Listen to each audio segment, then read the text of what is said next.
अस्सलाम वालेकुम रहमतुल्लाहि व बरकातुहू। उस्मान होम्योपैथिक क्लिनिक से डॉक्टर उस्मान इलियास आपकी खिदमत में हाजिर है। आज मैंने आपको बताना है कि सीमन एनालिसिस की रिपोर्ट में कितने फ़ीसद स्पर्म अगर एक्टिव होंगे तो आप प्रेगनेंसी के काबिल हैं, यानी कि आप प्रेगनेंसी कर सकते हैं। देखिए, अगर तो आपके 30 या 35% स्पर्म एक्टिव हैं और आपको पस सेल्स नहीं आ रहे तो आप प्रेगनेंसी के काबिल हैं, यानी कि आप प्रेगनेंसी कर सकते हैं।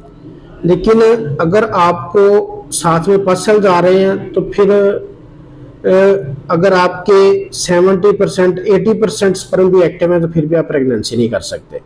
यानी कि नतीजा ये निकलता है कि पस सेल्स जो है ना, इसका इलाज बहुत ज़रूरी है। अगर पस सेल्स मौजूद नहीं है तो 30 से 35% स्पर्म आपके एक्टिव हैं तो आप प्रेगनेंसी कर सकते हैं। लेकिन अगर पस सेल्स मौजूद हैं तो आपके 100% स्पर्म भी एक्टिव हैं तो आप प्रेगनेंसी नहीं कर सकते।